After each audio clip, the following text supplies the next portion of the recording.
숨겨진 복지 혜택을 알기 쉽게 전달하는 KGS 복지특파원 김기자입니다. 우리나라의 기초생활보장제도는 많은 분들에게 큰 도움이 되지만 그만큼 오해도 많은 제도입니다. 실제로 기초생활수급자 관련 영상을 제작할 때마다 구독자님들이 주시는 질문들을 보면 기초생활수급자 관련된 오해가 참 깊다는 생각이 드는데요. 막연한 불안감에 통장 관리를 제대로 못하시거나 오히려 잘못된 방식으로 재산을 처분해 손해를 보시는 사례도 종종 접하게 되죠. 오늘은 이러한 문제를 조금이라도 해소해보고자 기초생활수급자분들이 금융재산과 관련해 가장 많이 잘못 알고 계신 5가지를 말씀드리려 합니다. 나는 혹시 이런 부분에서 잘못 알고 있지 않았나 하시는 분들은 오늘 영상을 보시면서 점검해보시면 좋을 것 같습니다. 몰라서 못 받는 복지 혜택 이제 놓치지 말자. 구독과 좋아요, 알림 설정을 눌러주시면 보다 빠르게 소식을 받아볼 수 있습니다.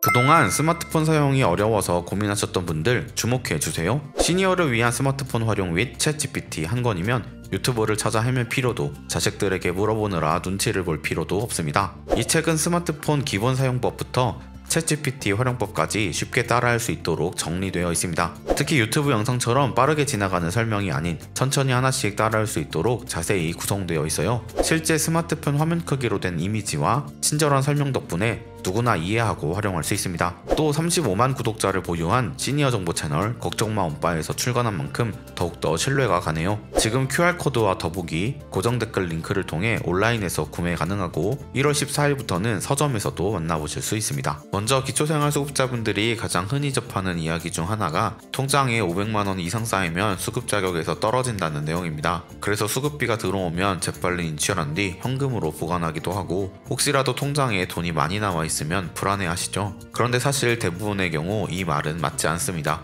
왜 이런 소문이 퍼졌는지 생각해보면 정부가 생활준비금이란 항목으로 수급자 금융재산 중 500만원을 따로 빼주는 데서 비롯된 것 같은데요. 이 500만원을 초과하지 않으면 금융재산이 없다고 간주되니 괜찮을 거라는 안심도 들고 동시에 500만원을 넘으면 탈락할 수 있다는 두려움도 생기는 거죠. 하지만 실제로는 금융재산을 추가로 공제해주는 장치가 또 있습니다. 그게 바로 기본재산액이란 개념인데 이는 주거용 재산이나 일반 재산, 금융재산을 포함해서 수급자가 최소한의 생활을 유지하는 데 필요한 재산을 일정 금액까지 빼주는 제도입니다. 해당 금액은 거주 지역에 따라 다른데 서울은 9,900만원, 경기도는 8,000만원, 광역시와 세종, 창원시 등은 7,700만원, 그 밖의 지역은 5,300만원 정도로 책정되어 있습니다. 이 금액 안에서 주거용 재산, 일반 재산, 금융재산 순으로 빼주기 때문에 다른 자산이 전혀 없다면 금융재산이 5,800만원까지 있어도 수급비가 깎이거나 자격이 취소되지 않을 수 있다는 뜻입니다. 서울에 사는 분은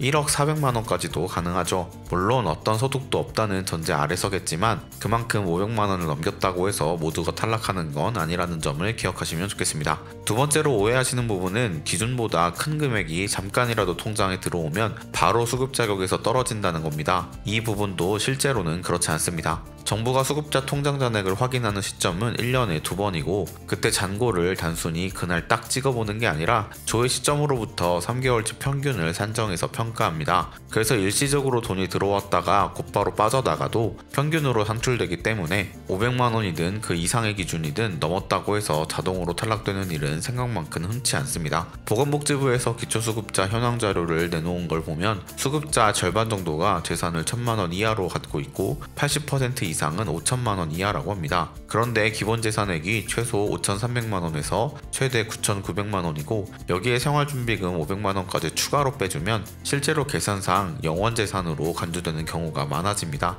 그러니 짧은 시간 통장에 돈이 좀 불어났다고 해서 무조건 탈락한다고 겁먹을 필요는 없습니다. 물론 소득과 재산의 구체적인 상황에 따라 일부는 영향이 있을 수 있지만 그건 아주 예외적이라고 보시면 됩니다. 세 번째로 자주 접하는 잘못된 정보는 큰 돈이 생기면 재빨리 써버리는 게 이득이다 라는 겁니다. 여기서 말하는 큰 돈은 보통 보험금, 퇴직금, 국민연금 반환 일시금 같은 목돈을 말하죠. 이런 돈이 들어오면 나중에 이 때문에 자격이 끊기는 게 아닐까 하는 불안이 커져서 그저 잔액부터 줄이려고 서둘러 사용해버리거나 통장에서 출금해버리는 분들이 많습니다. 하지만 이 부분은 정말 조심하셔야 하는데 정부가 통장에 돈이 없다고 해서 아예 받지 않았다고 보지는 않기 때문입니다. 설령 통장에서 뺐더라도 목돈이 발생했다면 그 돈의 사용처를 살펴보죠. 집 보증금을 올리거나 집을 마련하는 데 썼거나 의료비나 교육비 혹은 빚 상환 등에 해당하면 수급자 입장에서 불리하게 평가되지 않습니다. 하지만 그런 목적이 아닌데 썼다면 정부는 그 돈이 비록 통장에 남아있지 않아도 여전히 있다고 간주합니다. 수급자 입장에서는 이미 다 써서 실질적으로 없는데도 정부는 받은 목돈이 남아있는 걸로 계산하고 매달 일정 금액을 있는 것으로 치면서 수급비를 조금씩 삭감하거나 심한 경우 자격이 취소되기도 합니다.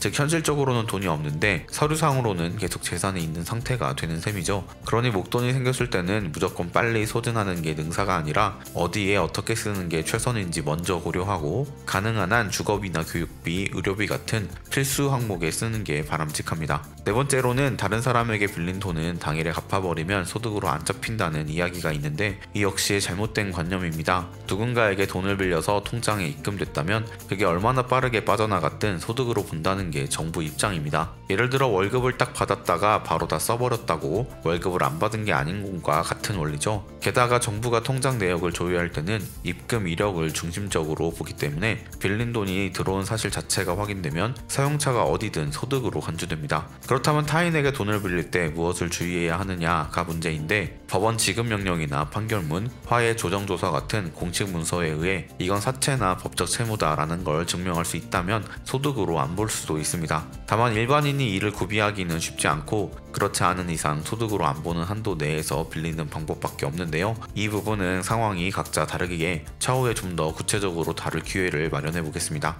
마지막으로 수급비 들어오면 통장만 조회한다는 얘기가 있는데 이것도 사실과 다릅니다. 정부는 수급자 가구에 속한 모든 사람의 계좌를 다 확인합니다. 잔액이 10만원 이상인 은행 계좌가 있으면 수급비를 받는 주 계좌뿐 아니라 다른 은행에 개설한 계좌도 조사하고 각 가구원이 보유한 여러 계좌도 모조리 확인합니다. 가령 4인 가구에서 엄마 통장으로만 생계급여가 들어온다고 해도 할머니나 할아버지, 자녀의 계좌가 있다면 그곳 잔액까지 살핍니다. 그러니 수급비 입금 계좌만 정리한다고 해서 모든 문제가 해결되는 건 아니죠. 이렇게 오늘은 금융재산과 관련해 기초생활수급자분들이 가장 빈번히 헷갈려 하시는 5가지를 살펴봤습니다. 통장에 500만원이 넘으면 바로 탈락한다는 말이 진실인지, 통장 잔고가 일시적으로 올라갔다고 해서 즉각 자격이 취소되는 것인지, 목돈을 받았을 때 재빨리 써버려야 하는지, 다른 사람에게 빌린 돈은 금방 갚으면 괜찮은지, 그리고 수급 계좌만 조회하는지에 대해 하나하나 이야기를 나누었는데요. 실제로는 잘못 알려진 소문이 많아서 불안감만 키우기 쉬운 영역이지만 정부가 마련해둔 기본재산의 공제와 생활준비금, 목돈에 대한 사후평가 방식, 계좌조회 체계 등을 정확히 알면 좀 더 합리적으로 자산을 관리하실 수 있습니다. 오늘 나눈 정보가 조금이라도 여러분들께 도움이 되었길 바라며 제도를 잘 활용하여 수급 자격이 필요한 분들이 불이익 없이 지원받으실 수 있으면 좋겠습니다.